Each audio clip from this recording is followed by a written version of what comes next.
నమస్తే ఫ్రెండ్స్. నేను మీ Shravani Harsha. Welcome back to our channel. ఇవాళ మన కథ అవమానం. కథని చివరి వరకు వినండి. నచ్చితే గనక ఖచ్చితంగా తప్పకుండా ఒక్క లైక్ చేయండి. ఈ కథ పైన మీ విలువైన స్పందనని కామెంట్ రూపంలో మాకు తెలియజేయండి. కొత్తవారు ఎవరైనా చూస్తున్నట్లయితే మన ఛానల్‌ని సబ్స్క్రైబ్ చేసుకోండి. అంతేకాకుండా యూట్యూబ్‌లో కొత్తగా వస్తున్న హైప్ ఆప్షన్ అయితే క్లిక్ చేసి హైప్ పాయింట్స్ ఇవ్వడం మాత్రం అస్సలు మర్చిపోకండి. మీరిచ్చే లైక్‌లు, షేర్‌లు, కామెంట్‌లు ఇంకా ఈ హై పాయింట్స్ అనేవి మరెన్నో మంచి మంచి కథల్ని మీ ముందుకు తీసుకురావడానికి, మీకు చదివి వినిపించడానికి నాకెంతగానో ప్రోత్సాహాన్నిస్తాయండి. మరైతే ఇప్పుడు కథలోకి వెళ్ళిపోదాము.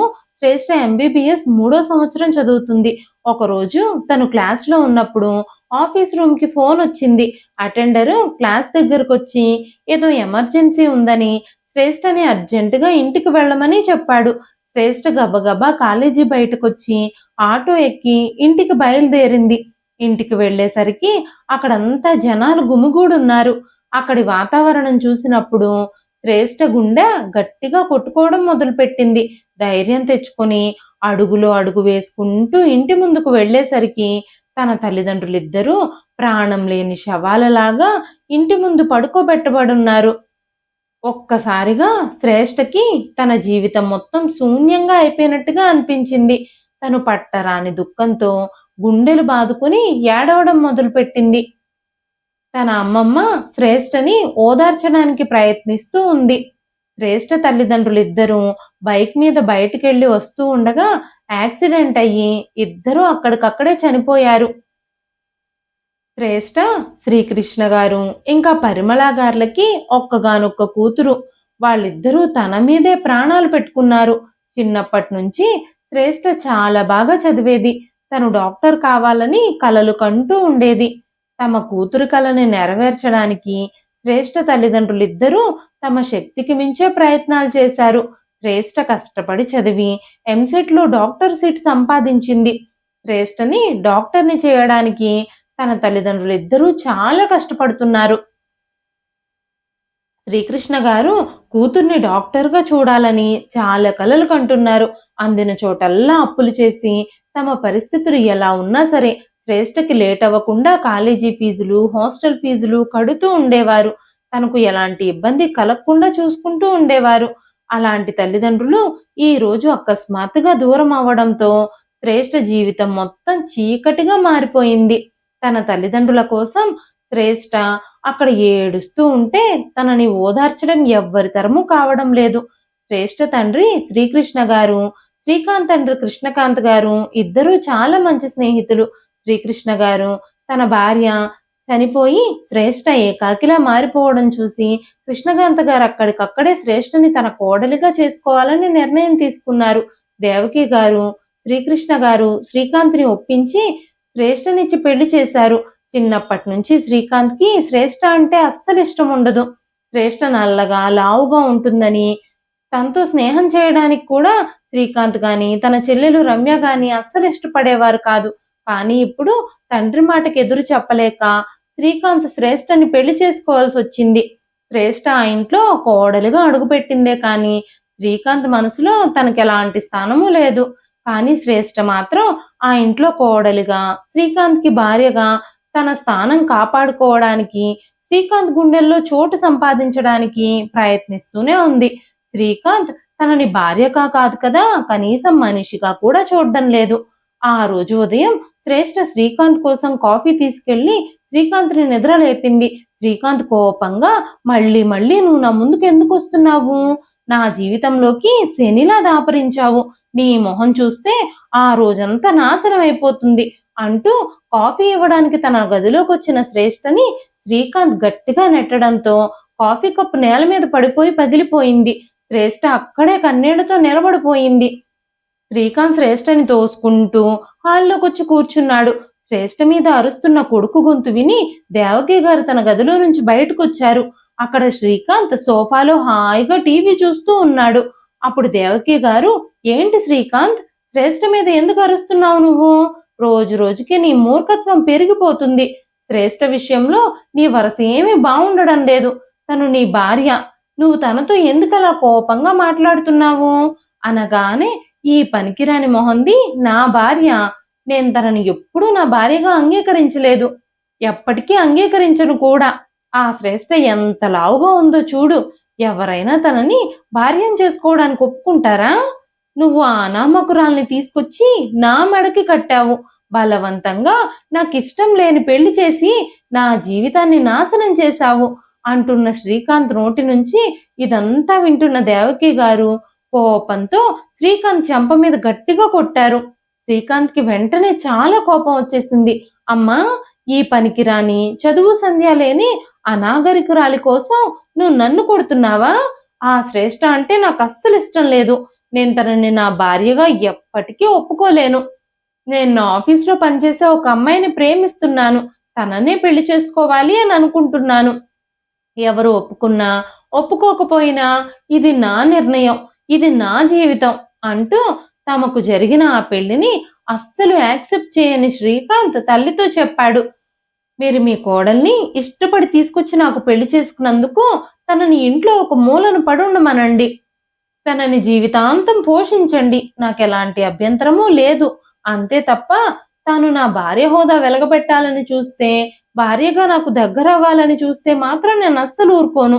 ఆ అమ్మాయిని తన లిమిట్స్‌లో తననుండమని చెప్పండి అనగానే మరోసారి శ్రీకాంత్ చెంప చెళ్ళుమనిపించారు దేవకి గారు. పక్కనే నిలబడి ఉన్న శ్రేష్ఠ అత్తగారిని ఆపడానికి ప్రయత్నిస్తూనే ఉంది. కానీ దేవకి గారు మరోసారి కొడుకుని తన ఆధీనంలోకి తీసుకున్నారు. అత్తయ్య గారు, దయచేసి మీరు కోపం తెచ్చుకోకండి. ఆయన కోపంలో ఏదేదో మాట్లాడుతున్నారు. మీరు ఆయన మాటలేమీ పట్టించుకోకండి అంది శ్రేష్ఠ. అయినా దేవకి గారు కోపంగా, ఎవరిని పట్టుకుని నువ్వు నిరక్షరాలు రాసురాలు అంటున్నావు? పనికిరాని, చదువు సంధ్య లేని అనాగరికురాలు అని శ్రేష్ఠ గురించి నువ్వు ఎలా మాట్లాడతావు? శ్రేష్ఠ మరి కొద్ది రోజుల్లో డాక్టర్ కాబోయే పిల్ల. తను నీకంటే గొప్పది. పెద్ద చదువులు చదువుకుంది అన్నారు దేవకి గారు. ఆ మాటలకి శ్రీకాంత్, అమ్మా, నేనసలు నీకేమీ చెప్పలేను. ఈ మాన్స్టర్‌లా ఉన్న అమ్మాయిని తీసుకొచ్చి నా తల మీద ఎక్కించావు. నా ఫ్రెండ్స్ ఎవ్వరికైనా తిను నా భార్య అని తెలిస్తే వాళ్ళు నన్ను ఎగతాళి చేస్తారు. అసలు నేను తనని నా భార్యగా ఒప్పుకోలేను. తనంటే నాకు చిన్నప్పటి నుంచే ఇష్టం ఉండదు. తనతో స్నేహం చేయడానికే నేను ఇష్టపడేవాణ్ణి కాదు. అలాంటిది ఇప్పుడు తనని నాకిచ్చి పెళ్లి చేశారు మీరు అంటూ మాట్లాడుతూ ఉన్న శ్రీకాంత్ మాటలకి శ్రేష్ఠకి కూడా చాలా కోపం వచ్చింది. బాధగా అత్తగారి వైపు చూస్తూ తన గదిలోకి వెళ్ళిపోయింది. శ్రీకాంత్ కూడా తల్లి వైపు కోపంగా చూస్తూ తన గదిలోకి వెళ్లి తలుపు దడేల్మని వేశాడు. పెళ్లి జరిగి 2 నెలలు కూడా కావడం లేదు. శ్రేష్ఠ ఆ ఇంట్లో కోడలిగా అడుగుపెట్టిన దగ్గర నుంచి దాదాపుగా రోజు ఇది జరిగే సీనే. కాసేపటికి శ్రీకాంత్ కోపంగా బయటకు వెళ్ళిపోయాడు. వెంటనే దేవకి గారు కోడలి గదిలోకి వెళ్ళి, అమ్మా శ్రేష్ఠ, దయచేసి నన్ను క్షమించు. ఇదంతా నా వల్లే జరుగుతుంది అంటూ కోడలికి క్షమాపణ చెప్పారు. లేదత్తయ్య గారు, అంతా బాగానే ఉంది. ఏమీ పర్వాలేదు. నేనేం బాధపడలేదు అంటూ తన కన్నీళ్ళని దాచుకుంటూ ఒక చిన్న చిరునవ్వు నవ్వింది శ్రేష్ఠ. శ్రేష్ఠ చాలా మంచి మనసున్న అమ్మాయి. ప్రతి పరిస్థితిని అర్థం చేసుకుని మసులుకోగలిగే తెలివిగల అమ్మాయి. ఆ ఇంట్లో భర్త నిరాదరణకి గురి అవుతున్నా మౌనంగా, సహనంగా అన్నీ భరిస్తుంది. కానీ సాయంత్రం అవుతుందంటేనే దేవకి గారికి చాలా భయంగా ఉంది. ఆ ఇంట్లో శ్రేష్ఠ అంటే నచ్చని వారు ఇంకొకరున్నారు. తను మరెవరో కాదు, శ్రీకాంత్ వాళ్ళ చెల్లెలు రమ్య. సాయంత్రం 5 గంటలయింది. రమ్య కాలేజీ నుంచి వచ్చే సమయం అవుతోంది. కాసేపటికి రమ్య ఇంటికొచ్చేసింది. డ్రాయింగ్ రూమ్‌లో కూర్చుని తన తల్లిని పిలిచింది. అప్పుడు దేవకి గారు రమ్యకి టీ ఇచ్చి రమ్మని శ్రేష్ఠతో చెప్పారు. అప్పుడు శ్రేష్ఠ, మావయ్య గారు, ఆయన కూడా అక్కడే కూర్చునున్నారు. నేను వెళితే బావుండదు. మీరే వెళ్ళండి అత్తయ్య గారు అని అత్తగారితో అంది. అలాంటి మాటలు విన్న దేవకి గారు కోడలి మాటల్లోని ఆంతర్యాన్ని అర్థం చేసుకొని నవ్వుతూ టీ తీసుకెళ్లారు. శ్రేష్ఠ టీ తీసుకువెళ్ళకపోవడానికి కారణం వేరే ఉంది. ఎందుకంటే తను రమ్యకి కూడా భయపడుతుంది. తనని చూడగానే రమ్య ఏదో ఒకటంటుంది. ఆ మాటలు శ్రీకాంత్ కోపానికి అగ్నికి ఆజ్యం పోసినట్టుగా అవుతాయి. అనవసరంగా అక్కడ పెద్ద గొడవ అవుతుంది. అందుకే శ్రేష్ఠ ఆ పని నుంచి సైలెంట్‌గా తప్పుకుంది. దేవకి గారు టీ తీసుకెళ్ళినప్పుడు రమ్య, అమ్మా, నేను స్నానం చేశాక టీ తాగుతాను. కాసేపాగి టీ నా రూమ్‌లోకి పంపించు అంటూ ఆర్డర్ వేసి అక్కడి నుంచి వెళ్ళిపోయింది. అప్పుడు శ్రేష్టకి గదిలోకి టీ తీసుకువెళ్ళాలంటే భయంతో గుండె దడదల్లాడుతూ ఉంది. ఈరోజు ఏం జరుగుతుందో కూడా తెలియదు. భయం భయంగానే కాసేపటి తర్వాత శ్రేష్ట ట్రేలో స్నాక్స్, టీ సర్దుకుని రమ్య రూమ్ వైపుకు వెళ్ళింది. వణుకుతున్న అడుగులతో తలుపు తెరిచింది. బెడ్కి ఒకవైపు ఉన్న సోఫాలో కూర్చుని ఉన్న రమ్యని చూసి టీ తన ముందు టేబుల్ మీద పెట్టి వెనుదిరిగి వచ్చేస్తూ ఉండగా ఆగండి అన్న పిలుపు విని శ్రేష్ట వణికిపోయింది. శ్రేష్ట మెల్లగా వెనక్కి తిరిగి నిలబడింది. ఈ రోజు ఇంట్లో ఏం జరిగింది అంటూ రమ్య కోపంగా శ్రేష్టను అడిగింది. రమ్యకి సమాధానం చెబుతున్నప్పుడు శ్రేష్ట భయంతో తడబడింది.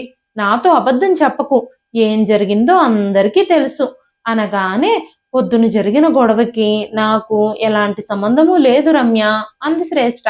రమ్య ఆ గదిలో నుంచి శబ్దం బయటికి రాకుండా చిన్న గొంతుతో కోపంగా మాట్లాడుతుంది. అంతలోనే శ్రీకాంత్ హఠాత్తుగా లోపలికొచ్చి రమ్య ఆమె అబద్ధం చెప్తుంది. ఆ సమయంలో తను చాలా ఎక్కువ చేసింది. తను నా గురించి మా అమ్మకి ఫిర్యాదు చేసింది. దాని కారణంగానే అమ్మ నన్ను 2 సార్లు చెంపదెబ్బలు కొట్టింది. తను అందరి ముందు మంచిగా ఉన్నట్టు నటిస్తుంది. నీకు పొద్దునే ఫోన్లో అన్ని చెప్పాను కదా అంటూ చేతులు ముడుచుకొని కోపంగా శ్రేష్ఠ వైపు చూడడం మొదలుపెట్టాడు శ్రీకాంత్.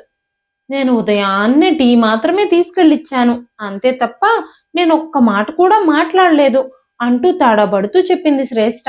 ఆ మాటలకి రమ్య, మా అన్నయ్య శ్రీకాంత్కి నువ్వంటే ఇష్టం లేదు. తనకి నువ్వు నచ్చనే నచ్చనప్పుడు తన గదికి మాటి మాటికి వెళ్లాల్సిన అవసరం ఏముంది అంటూ లేచి నిలబడి కోపంగా అంది. మా అమ్మ ఇప్పటి వరకు శ్రీకాంత్ని కానీ నన్ను కానీ ఒక్క మాట కూడా అనలేదు. ఈ రోజు నీ వల్లే తనని చెంపదెబ్బ కొట్టింది. నువ్వు ఇంట్లో అడుగుపెట్టిన దగ్గర నుంచి ప్రతి విషయంలోనూ మా అమ్మ మా మీద కోప్పడుతుంది అంటూ శ్రీకాంత్ వైపు మాట్లాడుతూ అంది రమ్య. శ్రేష్ఠ భయంతో నిశ్శబ్దంగా నిలబడి ప్రతీదీ వింటూ ఉంది. మీరెప్పుడైనా మిమ్మల్ని అద్దంలో చూసుకున్నారా? మిమ్మల్ని చూస్తేనే ఎవ్వరికైనా అసహ్యం కలుగుతుంది. నువ్వంటే ఇష్టం లేదని శ్రీకాంత్ పదే పదే చెబుతున్నా గాని వాడి మాటలు లెక్క చేయకుండా మాటి మాటికి నువ్వు తన ముందుకు ఎందుకు వెళుతున్నావు? వాడు నిన్ను మా అమ్మా నాన్నల బలవంతం వల్లే పెళ్లి చేసుకున్నాడు. ఇంకో విషయం జాగ్రత్తగా విను. నాకు కూడా మా అన్నయ్య నిన్ను పెళ్లి చేసుకోవడం అస్సలు ఇష్టం లేదు. ఏదో ఒక రోజు వాడు నిన్ను వదిలించేసుకుంటాడు. ఆ విషయంలో నేను వాడికి సపోర్ట్ చేస్తాను. నిన్ను వాడికి చాలా దూరంగా పంపించేస్తాము. పదే పదే నువ్వు వాడికి దగ్గర అవ్వడానికి ప్రయత్నించుకు అంది రమ్య. రమ్య బెదిరింపులతో శ్రేష్ఠ పూర్తిగా షాక్ అయిపోయింది. రోజులు గడిస్తే నీ మంచితనం నీ భర్త అర్థం చేసుకుంటాడు, నిన్ను ప్రేమిస్తాడు అని చెప్పిన అత్తగారి మాటలు విని శ్రేష్ఠ శ్రీకాంత్కి దగ్గరవ్వాలని ప్రయత్నిస్తూనే ఉంది. కానీ శ్రీకాంత్ మాత్రం తనని మరింత అసహించుకుంటూ తనని మరింత దూరం పెడుతూ ఉన్నాడు. దానికి రమ్య కూడా ఇంకో కారణం. తన అన్నయ్య వదిన కలిసి ఉండాలని తను అస్సలు కోరుకోవడం లేదు. అంతేకాకుండా ప్రతి విషయంలోనూ శ్రేష్ఠ చేసే పనుల్లో తప్పులు వెతికి తన అన్నయ్య ఇంకా ఇంకా రెచ్చగొడుతూ ఉంటుంది. పెళ్ళైన 2 నెలలకే ఇలాంటి మాటలు ఎవరు సహించగలరు? ఆ మాటలు విన్న శ్రేష్ఠ కన్నీళ్లు పెట్టుకుంటూ ఆ గదిలో నుంచి వెనుతిరిగింది. వెనక నుంచి ఇంకో విషయం, ఈ విషయాలన్నీ మా అమ్మతో గనక చెబితే నీకు అస్సలు మర్యాద దక్కదు. ఇప్పుడిక వెళ్ళి నువ్వు మా కోసం పకోడీలు చేసుకొని తీసుకురా అన్నాడు శ్రీకాంత్. ఆ మాటలు విన్న శ్రేష్ఠ మెల్లగా వంటగదిలోకి వెళ్ళిపోయింది. రమ్య ప్రవర్తన చూసి శ్రేష్ఠ గుండెల విసేలా ఏడ్చింది. థ్యాంక్ యూ రమ్య అంటూ శ్రీకాంత్ రమ్యను కౌగిలించుకున్నాడు. ఆ సంఘటనని శ్రేష్ఠ కూడా చూసింది. ఇప్పుడు తనకి ఏదో పరాయి వాళ్ళ ఇంట్లో తను ఉంటున్నట్టుగా అనిపించింది. ఆమె ఆ ఇంటిని తన ఇల్లులా భావించడం, ఏదో ఒక రోజు తను శ్రీకాంత్ హృదయంలో కూడా చోటు సంపాదించుకోవాలని ఆశపడడం మొదలుపెట్టింది. కానీ అది జరగని పని అని మెల్లమెల్లగా శ్రేష్ఠకి అర్థమవుతూ వస్తుంది. అయినా తనేం చేయగలదు? తన పరిస్థితులు అలా మారాయి. అందుకే తన ఆశలు మెల్లమెల్లగా సన్నగిల్లుతున్నాయి. ఈ రోజు తనకి చాలా బాధగా అనిపించింది. శ్రేష్ఠ బరువెక్కిన హృదయంతో వంటగదిలోకి తిరిగొచ్చి పకోడీలు తయారు చేసేందుకు సిద్ధమైంది. అరే శ్రేష్ఠ, ఏం చేస్తున్నావు నువ్వు? నీ కళ్ళలోంచి నీళ్లెందుకు వస్తున్నాయి అని అడిగారు దేవకి గారు. అదేం లేదు అత్తయ్య గారు, ఉల్లిపాయలు కట్ చేస్తున్నాను. ఆయనకి, రమ్యకి ఆకలిగా ఉందంట. పకోడీలు చేసి తీసుకురమ్మన్నారు అంటూ తన బాధని, కన్నీళ్ళని దాచుకుంటూ చిరునవ్వుతో అత్తగారికి సమాధానం చెబుతుంది శ్రేష్ఠ. తన రిలేషన్‌షిప్ గురించి ఇంతవరకు తనెవ్వరికీ చెప్పలేదు. పెళ్ళై ఆ ఇంట్లో అడుగుపెట్టేటప్పుడు వాళ్ళమ్మమ్మ తనకి చెప్పిన విషయాలన్నీ తనిప్పటికీ మర్చిపోలేదు. నీకు, నీ భర్తకి ఏదైనా గొడవొచ్చినా గదిలో 4 గోడల మధ్యలోనే సరిచేసుకోవాలి తప్ప నలుగురిలోకి మీ కాపురాన్ని తీసుకురాకూడదు అని అమ్మమ్మ చెప్పిన మాటలు ఎప్పుడూ గుర్తుంచుకునే ఉంటుంది శ్రేష్ఠ.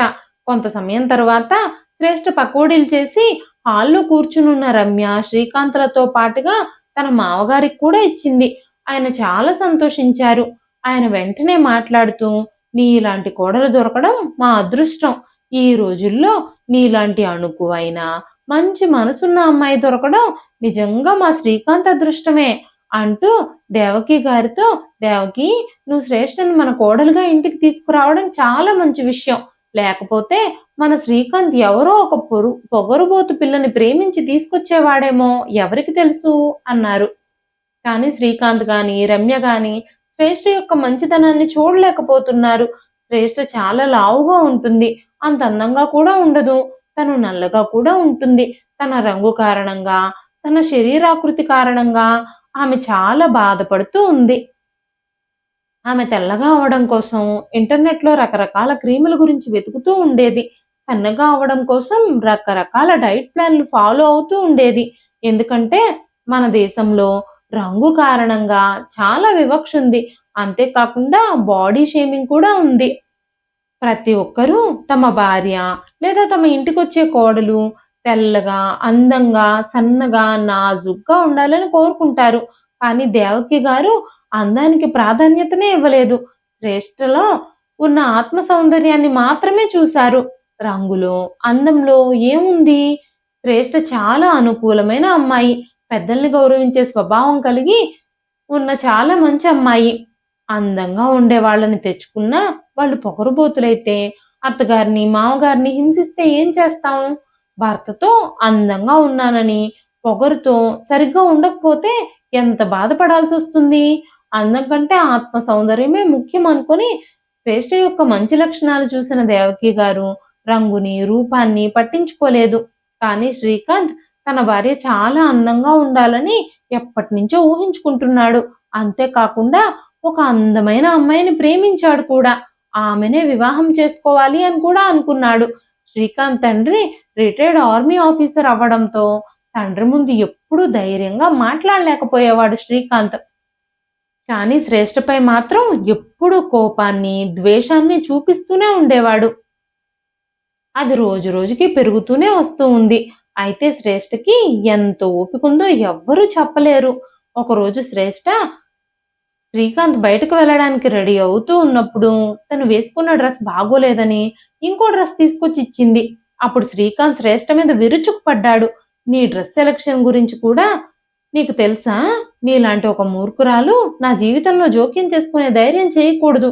నేను ఏ డ్రెస్ వేసుకోవాలో కూడా నువ్వే సెలెక్ట్ చేయాలి అని అనుకుంటున్నావా? నా భార్యగా నీకెప్పుడూ నా జీవితంలో స్థానం ఇవ్వలేను" అంటూ బయటకు వెళ్ళిపోయాడు శ్రీకాంత్. శ్రేష్ఠ ఏమీ మాట్లాడకుండా మౌనంగా ఉండిపోయింది. ఒకరోజు శ్రీకాంత్ తన గర్ల్ ఫ్రెండ్‌ని కలవడానికి వెళ్ళాడు. ఇంట్లో ఫోన్ మర్చిపోయి వెళ్ళడంతో తన ఫోన్ పదే పదే కాల్ మోగుతూ ఉంది. పదే పదే శ్రీకాంత్ ఫోన్ రింగ్ అవుతూ ఉండడంతో శ్రేష్ఠ లిఫ్ట్ చేసింది. దానికి శ్రీకాంత్ ఇంటికొచ్చాక చాలా పెద్ద గొడవే చేసేశాడు. "నీకసలు మేనర్స్ అనేదే లేదా? పక్కన వాళ్ళ మొబైల్ ముట్టుకోవడానికి, వాళ్ళ పర్సనల్ కాల్స్ అటెండ్ చేయడానికి కొంచెమైనా బుద్ధుండాలి. నీలాంటి అనాగరికులకి ఇవన్నీ ఎలా తెలుస్తాయిలే" అంటూ హేళనగా మాట్లాడాడు. "నీ లిమిట్స్ ఏమిటో నువ్వు తెలుసుకుంటే మంచిది. లేదంటే నేనేం చేస్తానో నాకే తెలియదు" అని చెప్పాడు. శ్రేష్ఠ భయంతో ఏదో చెప్పడానికి ప్రయత్నిస్తూ ఉండగానే శ్రీకాంత్ శ్రేష్ఠని చెంప మీద కొట్టాడు. "ఎన్నిసార్లు చెప్పాను నీ సొంత పని నువ్వు చూసుకోమని. కానీ నువ్వు ఈరోజు నా లవ్ మ్యాటర్‌లోనే తలదూర్చావు. నేను ప్రేమించిన అమ్మాయితో మాట్లాడి నన్ను విడగొడితే చచ్చినట్టు నీతో కాపురం చేస్తాను అని అనుకున్నావు కదా! అది జరగని పని" అంటూ శ్రీకాంత్ శ్రేష్ఠ చెయ్యి పట్టుకొని మెయిన్ గేట్ బయటకు తీసుకొచ్చి నిలబెట్టాడు. లోపలికొస్తే కాళ్ళు విరగ్గొట్టేస్తాను జాగ్రత్త. నీ దిక్కున్న చోటుకి వెళ్ళు. తిరిగి మా ఇంట్లోకి మాత్రం రావద్దు అంటూ మొహం మీదే తలుపులేసేశాడు. ఆ రోజు శ్రీకాంత్‌ని ఆపడానికి ఆ ఇంట్లో ఎవ్వరూ లేరు. ఎందుకంటే దేవకి గారు, తన భర్త చుట్టాలది పెళ్ళుంటే ఊరుకు వెళ్లారు. అందుకే శ్రీకాంత్‌కి ధైర్యం బాగా పెరిగిపోయింది. శ్రేష్ఠ బయటే నిలబడి ఏడుస్తూ ఉంది. ఇంతటి అవమానాన్ని ఆమె ఎలా సహించగలదు? ఆమె గుండె విపరీతంగా కొట్టుకుంటూ ఉంది. మెల్లగా లేచి నిలబడింది. అప్పుడు సమయం రాత్రి 11 గంటలు దాటింది. నిర్మానుష్యంగా ఉన్న రోడ్లో ఒంటరిగా వెళ్ళడానికి భయమేస్తున్నా భయం భయంగా అలాగే ముందుకడుగులు వేసింది శ్రేష్ఠ. నడుస్తూ బస్టాప్‌కి చేరుకుని తన ఇంటికి వెళ్ళడానికి బస్ కూడా ఎక్కేసింది. ఆ టైంలో ఇంటికొచ్చిన మనవరాల్ని చూసి శ్రేష్ఠ వాళ్ళ అమ్మమ్మ చాలా భయపడిపోయింది. తెల్లవారుజాముకి ఇంటికి చేరుకున్న దేవకి గారు శ్రేష్ఠ నిద్రపోతుందేమోలే అని అనుకున్నారు. మరుసటి రోజు ఉదయం శ్రేష్ఠ ఇంట్లో కనిపించకపోతే దేవకి గారు కొడుకుని అడిగారు. అప్పుడు రమ్య మాట్లాడుతూ తన తల్లితో, అమ్మా, అన్నయ్య ఆ మాన్స్టర్‌ని బయటికి గెంటేశాడు. మమ్మీ, అసలు ఆ అమ్మాయి అన్నయ్యకి తగ్గదే కాదు అంది. అప్పుడు శ్రీకాంత్, అవును మమ్మీ, నా స్నేహితుల ముందు ఆమెను నా భార్య అని పరిచయం చేయడం నాకు సిగ్గుగా అనిపిస్తుంది. ఇప్పటికే నాకు పెళ్ళయింది అన్న విషయం ఆఫీస్‌లో అందరి ముందు దాచిపెట్టాను. ఇంత నల్లగా ఉన్న ఈ అమ్మాయి నా భార్య అని ఆఫీస్‌లో తెలిస్తే నా గౌరవం కొంచెం కూడా మిగిలుండదు. ఈ మాటలన్నీ వింటున్న దేవకి గారు ఏం మాట్లాడాలో కూడా అర్థం కాక మౌనంగా ఉండిపోయారు. శ్రీకాంత్, నువ్విలా చేయగలవని నేనిప్పటికీ నమ్మలేకపోతున్నాను అనగానే, అవునమ్మా, నువ్వు చూస్తున్నది, వింటున్నది నిజమే. నువ్వు మళ్ళీ తనని మన ఇంటికి తీసుకురావడం గురించి నాతో మాట్లాడకపోతేనే మంచిది. ఎలాగూ ఇన్ని రోజుల తర్వాత నేను తనని వదిలించుకొని చాలా సంతోషంగా ఉన్నాను. ఇంకా నాకెలాంటి అడ్డు లేదు. నేను ఎప్పటినుంచో ప్రేమిస్తున్న రోజుని పెళ్లి చేసుకుంటాను అంటూ మాట్లాడుతూ ఉన్న శ్రీకాంత్‌ని కోపంగా దేవకి గారు లాగిపెట్టి కొట్టారు. కొంచెం కూడా సంస్కారం లేకుండా ఒక ఆడపిల్లని అర్ధరాత్రి ఇంట్లో నుంచి బయటకు గెంటేసినందుకు కొంచెం కూడా సిగ్గుపడకుండా నువ్వు ఇలా మాట్లాడుతున్నావా అంటూ గబగబా భర్త దగ్గరికి పరిగెత్తుకుంటూ వెళ్ళి జరిగిన విషయం అంతా చెప్పారు. ఆయన వెంటనే శ్రేష్ఠకు ఫోన్ చేశాడు. శ్రేష్ఠ వాళ్ళ పుట్టింటికి చేరుకుంది అని తెలిసింది. శ్రేష్ఠ వాళ్ళ అమ్మమ్మ అర్ధరాత్రి పూట తమ ఇంటికొచ్చిన మనవరాల్ని ఇంటి నుంచి అత్తింటి వాళ్ళు గెంటేసినందుకు కృష్ణకాంత్ గారిని చాలా మాటలన్నారు. మీకు కొంచెం కూడా బాధ్యత లేదు. ఆడపిల్లని అర్ధరాత్రి పూట నీ కొడుకు ఇంట్లో నుంచి బయటకు గెంటేస్తూ ఉంటే మీరేం చేస్తున్నారు? మీరు ఆ ఇంటి పెద్దలు. మీ పెద్దరికం ఏం చేస్తుంది? అంటూ శ్రేష్ఠ వాళ్ళ అమ్మమ్మ చాలా కోపంగా అడిగారు. ఆ తర్వాత కృష్ణకాంత్ గారు, శ్రీకాంత్, నువ్వు శ్రేష్ఠ ముఖం మాత్రమే చూసావు. కానీ మేము తన హృదయాన్ని చూసాము. ఈ రోజుల్లో దీపం పెట్టి వెతికినా కూడా అంత గొప్ప అమ్మాయి ఎక్కడా దొరకదు అనగానే ఆ మాటలకి శ్రీకాంత్, నాన్న, నువ్వు నా ఇష్టాయిష్టాల గురించి ఎప్పుడూ అడగలేదు. నాకు ఈ పెళ్లి అస్సలు ఇష్టం లేదు నాన్న. ఈ అందవిహీనమైన అమ్మాయిని పెళ్లి చేసుకోవడానికి నా మనసు అస్సలు అంగీకరించడం లేదు. నా స్నేహితులతో తను నా భార్య అని చెప్పుకోవడానికి కూడా నేను సిగ్గుపడుతున్నాను. ఇప్పటి వరకు నా పెళ్లి ఫోటోని నేనెవ్వరికీ చూపించలేదు. ఇంకా మా ఆఫీస్‌లో ఎవ్వరికీ నాకు పెళ్లయింది అన్న విషయమే చెప్పలేదు అన్నాడు శ్రీకాంత్. అప్పటికే కృష్ణకాంత్ గారు హార్ట్ పేషెంట్ అయినందువల్ల ఈ విషయాలన్నీ వింటూ ఆయన గుండె పట్టుకుని కుప్పకూలిపోయారు. నేల మీద పడిపోయారు. అతని బీపీ పెరగడం కూడా మొదలయింది. దేవకి గారు అతన్ని చాలా జాగ్రత్తగా చూసుకున్నారు కానీ అతని ఆరోగ్యం రోజు రోజుకి క్షీణిస్తూనే వచ్చింది. శ్రేష్ఠ అమ్మమ్మ కూడా శ్రేష్ఠని తిరిగి అత్తగారింటికి పంపించడానికి సిద్ధంగా లేరు. దేవకి గారు శ్రేష్ఠ కోసం వాళ్ళ ఇంటికి వెళ్ళినప్పుడు శ్రేష్ఠ వాళ్ళ అమ్మమ్మ, నా కూతురు అల్లుడు చనిపోతే మీకున్న స్నేహం కారణంగా నా మనవరాల్ని మీ అబ్బాయికిచ్చి పెళ్లి చేసుకుంటామని మీరు అడిగినప్పుడు తన జీవితానికి ఒక ఆధారం దొరుకుతుంది అని నేను చాలా సంతోషించాను.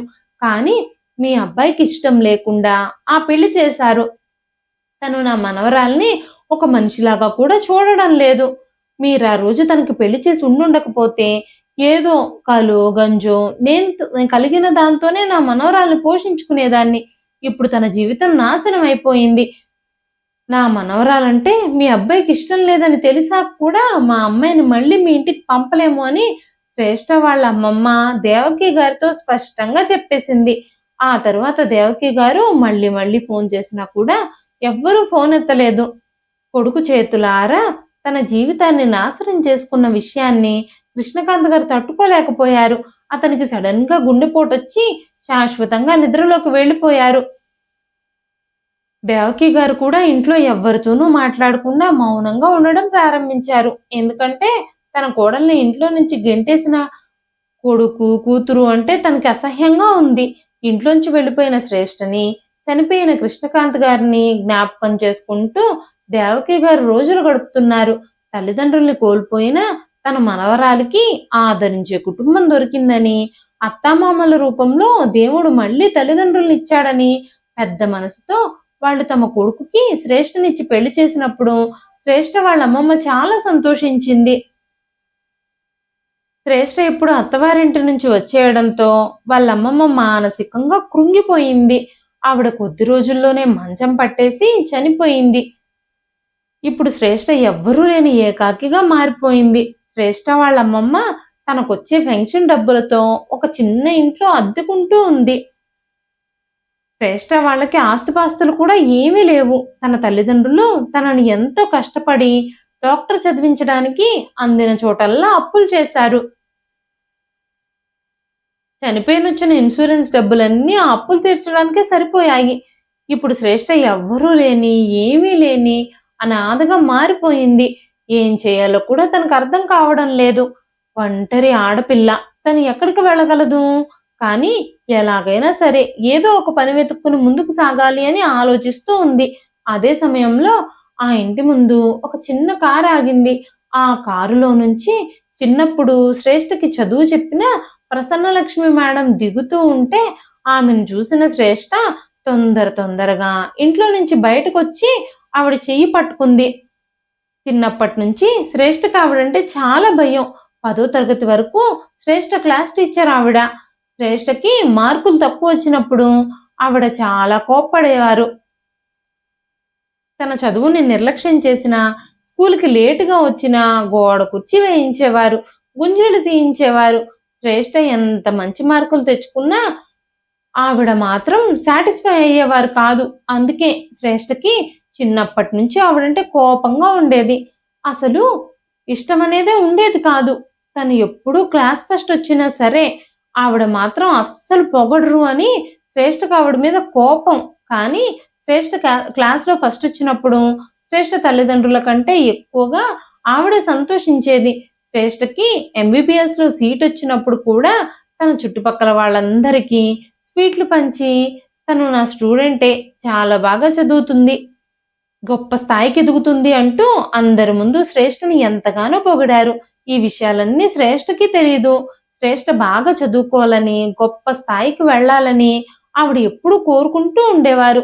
అందుకే తనతో కఠినంగా ఉండేవారు. ఆవిడ శ్రేష్ఠ పరిస్థితి గురించి తెలుసుకున్నప్పుడు చలించిపోయారు. శ్రేష్ఠని వెతుక్కుంటూ అక్కడికొచ్చారు. ఆవిడ రిటైర్ అయిపోయి తన పిల్లలిద్దరూ అమెరికాలో సెటిల్ అయిపోయారు. భర్త కూడా చనిపోయి ఇప్పుడు ఆవిడ అంత పెద్ద ఇంట్లో ఒంటరిగా ఉంటుంది. ఇప్పుడు శ్రేష్ఠను కూడా ఆవిడ తనతో పాటు తీసుకెళ్ళింది. శ్రేష్ఠ ఆపేసిన చదువుని మళ్ళీ కొనసాగించేలా చేసింది. శ్రేష్ఠకిప్పుడు ఆవిడొక తల్లిలాగా మారింది. శ్రేష్ఠ మెల్లమెల్లగా తన జీవితంలో జరిగిన చెడు సంఘటనలన్నీ పక్కన పెట్టేసి తన చదువుని కొనసాగిస్తూ తన చదువు మీద కాన్సన్ట్రేట్ చేయడం మొదలుపెట్టింది. తన ఎంబీబీఎస్ చివరి సంవత్సరం పూర్తవకముందే తనకప్పుడు పెళ్లి జరిగింది. ఇప్పుడు తను మళ్ళీ తిరిగి కాలేజీకి వెళ్ళి చదువుకోవడం మొదలుపెట్టింది. ఏళ్లు గడుస్తున్నా దేవకి గారు ఎవ్వరితోనూ మాట్లాడకుండా మౌనంగా ఉండేవారు. దేవకి గారు డిప్రెషన్లోకి వెళ్ళిపోవడం గురించి గమనించిన శ్రీకాంత్ ఇంకా రమ్య దేవకి గారికి కొంచెం చేంజ్గా ఉంటుందని తండ్రి చితాభస్మం కూడా కాశీలో గంగలో కలపాలి అనే ప్లాన్తో ట్రిప్కి ప్లాన్ చేశారు. కాశీ వెళ్ళడానికి కావలసిన టికెట్లు, హోటల్స్ అన్నీ ఏర్పాటు జరిగిపోయాయి. శ్రీకాంత్, రమ్య దేవకి గారిని తీసుకొని కాశీ వెళ్లారు. వాళ్ళు కాశీ చేరుకునేసరికి చాలా రాత్రి అయిపోయింది. ఆ రాత్రి హోటల్లో విశ్రాంతి తీసుకొని తర్వాత రోజు గంగా స్నానానికి, ఇతర ప్రదేశాలు సందర్శించడానికి వెళ్లారు. అనుకోకుండా శ్రీకాంత్ వాళ్ళు ప్రయాణిస్తున్న టూరిస్ట్ బస్‌కి యాక్సిడెంట్ జరిగింది. దేవకి గారు, రమ్య చిన్న చిన్న గాయాలతో బయటపడ్డారు కానీ, శ్రీకాంత్‌కి మాత్రం చాలా బలమైన గాయాలే తగలడం వల్ల అతని బాడీ ప్యారలైజ్ అయిపోయింది. అక్కడ డాక్టర్లు ఏమీ చేయలేమని చేతులెత్తేయడంతో శ్రీకాంత్‌ని తీసుకొని తమ ఊరికొచ్చేశారు. వచ్చిన వెంటనే ఒక పెద్ద హాస్పిటల్‌లో న్యూరాలజిస్ట్ అపాయింట్‌మెంట్ తీసుకొని శ్రీకాంత్‌ని హాస్పిటల్‌కి తీసుకెళ్లారు. ఆ న్యూరాలజిస్టు చాలా ఫేమస్ అవ్వడం వల్ల అక్కడ చాలా పెద్ద క్యూనే ఉంది.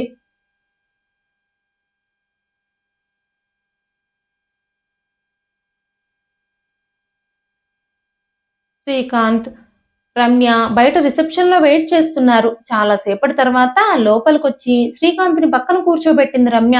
డాక్టర్ చేతులు కడుక్కొని అతని వైపు తిరిగిన వెంటనే ఎదురుగా ఉన్న తనని చూసి రమ్య కాళ్ళ కింద నేల జారిపోయింది. తను చూస్తూనే ఉంది. తన కళ్ళని కూడా తను నమ్మలేకపోయింది. ఆమె కళ్ళు ఆత్మవిశ్వాసంతో మెరుస్తున్నాయి. శ్రేష్ఠ మెడలో డాక్టర్ స్టెతస్కోపు, ఇంకా డాక్టర్లు వేసుకునే యాప్రాను ధరించుంది. ఈరోజు శ్రేష్ఠ ఒక గొప్ప న్యూరో సర్జన్. శ్రీకాంత్‌ని, రమ్యని చూసిన శ్రేష్ఠ కూడా అంతే ఆశ్చర్యపోయింది. అయితే వెంటనే తన భావోద్వేగాల్ని దాచిపెట్టేసి, "ఏం జరిగిందో చెప్పండి. నా పేరు డాక్టర్ శ్రేష్ఠ. న్యూరియాలజిస్ట్‌ని" అంటూ చాలా తేలిగ్గా చెప్పింది. "సారీ డాక్టర్, ఎలా ఉన్నారు?" అంటూ రమ్య అడిగిన ప్రశ్నలను విన్నట్టే శ్రేష్ఠ తన ప్రశ్నలు రిపీట్ చేసింది. ఏమైంది వారికి? అనగానే రమ్య శ్రీకాంత్‌కి జరిగిన యాక్సిడెంట్ గురించి మొత్తం శ్రేష్ఠకు తెలియజేసింది. కొద్ది క్షణాల్లోనే శ్రేష్ఠ శ్రీకాంత్‌కి ట్రీట్మెంట్ చేయడం ప్రారంభించింది. అన్ని టెస్టులు, స్కాన్‌లు రాసింది. రిపోర్ట్స్ అన్నీ పరిశీలించిన తర్వాత కాళ్ళల్లో నరాలన్నీ ప్రెషర్ పడడం వల్ల నలిగిపోయాయని, హాస్పిటల్‌లో అడ్మిట్ అవ్వమని చెప్పి శ్రీకాంత్‌కి ట్రీట్మెంట్ స్టార్ట్ చేసింది. మందులు కూడా రాసిచ్చింది. శ్రీకాంత్ శ్రేష్ఠతో మాట్లాడడానికి ప్రయత్నించినా శ్రేష్ఠ మాత్రం శ్రీకాంత్‌తో మాట్లాడడానికి ఇష్టపడలేదు. ఒకరోజు నిరక్షరాస్యురాలని, చదువు సంధ్య లేని అడవి మనిషి అని, నల్లగా ఉందని, లావుగా ఉందని అవమానించిన శ్రేష్ఠ ఇప్పుడొక పెద్ద డాక్టర్‌గా వారి ముందు నిలబడింది. అప్పుడు శ్రీకాంత్ మెల్లగా తన మనసులో అనుకున్నాడు. ఒకవేళ మా అమ్మతో అయితే శ్రేష్ఠ మాట్లాడుతుందేమో అనుకుంటూ డాక్టర్‌తో, "డాక్టర్, ఒకసారి మీరు మా అమ్మని కలవగలరా? బహుశా మిమ్మల్ని చూసి మా అమ్మ సంతోషిస్తుందేమో" అన్నాడు. ఈ విషయం గురించి శ్రేష్ఠ అతనికి ఎలాంటి సమాధానము ఇవ్వలేదు. అంతేకాకుండా శ్రేష్ఠ దేవకి గారిని కలవడానికి కూడా వెళ్ళలేదు. 15 రోజులు హాస్పిటల్‌లో ట్రీట్మెంట్ జరిగిన తర్వాత శ్రీకాంత్ మెల్లగా కోలుకుంటూ ఉన్నాడు. శ్రీకాంత్‌ని ఆ రోజు డిశ్చార్జ్ చేశారు. ఇంటికి వెళ్ళిన తర్వాత శ్రీకాంత్ చాలా రోజులు శ్రేష్ఠకు ఫోన్ చేయాలని ఆలోచిస్తూనే ఉన్నాడు. కానీ శ్రేష్ఠ డాక్టర్ అయిందని, అదే నగరంలో ఉందని ఎవ్వరికీ కూడా సమాచారం ఇవ్వలేదు. ఎలా తెలుస్తుందిలే, ఏ మొహం పెట్టుకుని మళ్ళీ కలుస్తుంది? తనే ఆమెను ఇంటి నుంచి బయటకు నెట్టేశాడు. ఇప్పుడు అదే శ్రేష్ఠ యొక్క డాక్టర్ రూపం శ్రీకాంత్ కళ్ళ ముందు పగలు రాత్రి మెరుస్తూ ఉంది. శ్రీకాంత్ ప్రేమించిన అమ్మాయి కూడా శ్రీకాంత్ కంటే ఎక్కువ డబ్బున్న అందమైన వ్యక్తి దొరకగానే శ్రీకాంత్‌కి హ్యాండ్ ఇచ్చి తనతో వెళ్ళిపోయింది. అప్పుడు అర్థమైంది శ్రీకాంత్‌కి అందం కాదు, ఆత్మ సౌందర్యమే ముఖ్యమని. ఇప్పుడు శ్రీకాంత్ ఆమెతో మాట్లాడాలి అని అనుకుంటున్నాడు. కానీ ఎలా మాట్లాడగలడు? తను చేసిన పని అలాంటిది. కొన్ని రోజుల తర్వాత దేవకి గారు బాత్రూంలో కాలు జారి పడిపోయారు. ఇప్పుడు శ్రీకాంత్‌కి శ్రేష్ఠతో మాట్లాడేందుకు మరో అవకాశం వచ్చింది. తన ఎదురుగా ఉన్న శ్రీకాంత్‌ని చూసి శ్రేష్ఠ మరోసారి షాక్ అయింది. అయితే ఎదురుగా ఉన్న దేవకి గారిని అలాంటి పరిస్థితుల్లో చూడగానే శ్రేష్ఠ తన భావోద్వేగాల్ని అదుపు చేసుకోలేకపోయింది. వెంటనే ఆమెను కౌగిలించుకుని చాలా ఏడ్చింది. దేవకి గారు కూడా శ్రేష్ఠను చూసి నవ్వారు. ఆమె కళ్ళల్లో నుంచి కన్నీళ్లు కారుతూ ఉన్నాయి. చాలా కాలం తర్వాత శ్రేష్ఠను చూసినందుకు దేవకి గారికి చాలా ఆనందం కలిగింది. శ్రేష్ఠ దేవకి గారికి ట్రీట్మెంట్ చేసి ఇంటికి పంపించింది. కొన్ని రోజుల తర్వాత దేవకి గారి పరిస్థితి ఎలా ఉందో చూడ్డానికి శ్రేష్ఠ ఆ ఇంటికి చేరుకుంది. శ్రేష్ఠ ఇంటికి రావడం చూసి దేవకి గారు ఆనందంతో ఉప్పొంగిపోయారు. తన కాలు పూర్తిగా తగ్గలేదు. మెల్లగా నడుచుకుంటూ దేవకి గారు వంటగదిలోకి వెళ్ళి శ్రేష్ఠ కోసం టీ చేసుకొని వచ్చింది. శ్రేష్ఠ టేబుల్ దగ్గరే కూర్చుని దేవకి గారి యోగక్షేమాల గురించి, మందులు ఎలా వేసుకుంటున్నారో అడుగుతూ ఉంది. తన గదిలోంచి బయటకొస్తూ శ్రేష్ఠ నా ఇంట్లో చూసిన శ్రీకాంత్, ఇంత ప్రతిభావంతురాలైన భార్యని ఇంటి నుంచి గెంటేశానా నేను అనుకుంటూ వచ్చి చేతులు ముడుచుకుని తల వంచుకుని నిలబడి, నన్ను క్షమించు శ్రేష్ఠ, నేను చేసిన పాపానికి నాకు ఫలితం దక్కింది. నేను మా నాన్నని కోల్పోయాను యాక్సిడెంట్లో. చాలా రోజులు నేను చాలా బాధలు పడ్డాను. ఇప్పుడు మా అమ్మను కూడా కోల్పోవడం నాకు ఇష్టం లేదు. నువ్వు తిరిగి నా జీవితంలోకి రా అంటూ శ్రేష్ఠ చేతులు పట్టుకుని క్షమాపణలు చెప్పాడు. శ్రేష్ఠ శ్రీకాంత్ వైపు కోపంగా చూస్తూ, నేను కేవలం అత్తయ్య గారు ఎలా ఉన్నారో తెలుసుకోవాలని ఇక్కడికి వచ్చాను. నిన్ను పెళ్లి చేసుకుని భార్యగా ఎన్నో ఆశలతో కలలతో ఈ ఇంట్లో అడుగుపెట్టాను. కానీ నువ్వు నన్ను ఒక పని మనిషిలాగా కూడా చూడలేదు. ఇప్పుడు నేను డాక్టర్ అయ్యేసరికి ఎక్కడా లేని ప్రేమ, మర్యాద, గౌరవం చూపిస్తూ ఉన్నావు. అదే నేను డాక్టర్ని కాకపోయి ఉండుంటే, ఒక సామాన్యురాలిలాగా ఇప్పుడు నీకు ఎదురుపడి ఉండుంటే, ఇలాగే నన్ను నీ జీవితంలోకి ఆహ్వానించేవాడివా? ఒక్కసారి నీ మనస్సాక్షిని ప్రశ్నించుకో. ఆడది భర్త కొట్టినా తిట్టినా భరిస్తుంది, కానీ జీవితంలో నుంచి బయటకు పంపించేయాలి అని చూస్తూ ఉంటే మాత్రం సహించలేదు. నువ్వు ఆ పనే చేశావు. నన్ను శాశ్వతంగా నీ జీవితంలో నుంచి వదిలించుకోవాలని చూశావు.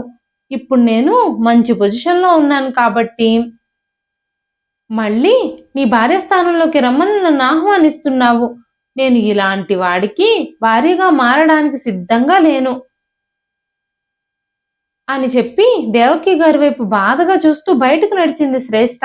బయటకు వెళ్ళిపోతున్న శ్రేష్ఠని అలాగే చూస్తూ ఉండిపోయాడు శ్రీకాంత్. శ్రేష్ఠ మాత్రం ఎంత బతిమాలినా, అంత అవమానం జరిగిన ఆయనతో మళ్ళీ శ్రీకాంత్కి భార్యగా అడుగు పెట్టాలని అనుకోలేదు. కొన్ని రోజుల తర్వాత ప్రసన్నలక్ష్మి మేడం శ్రేష్ఠకి అదే హాస్పిటల్లో పనిచేస్తూ తన గతాన్ని తెలుసుకున్న తర్వాత కూడా తనని ఇష్టపడుతున్న మరో డాక్టర్నిచ్చి ఆవిడ తనకి పెళ్లి చేశారు. ఇప్పుడు శ్రేష్ఠ జీవితం చాలా సంతోషంగా మారిపోయింది. జీవితంలో తను పొందిన కష్టాలకి, అవమానాలకి భగవంతుడు ఇప్పుడు తనకి జీవితంలో సంతోషాలను ఇచ్చాడు. ఇదండి ఈ రోజు కథ. ఈ కథ మీకు ఎలా అనిపించింది? కథ నచ్చితే ఒక్క లైక్ చేయండి. ఈ కథ పైన మీ విలువైన స్పందనని కామెంట్ రూపంలో మాకు తెలియజేయండి.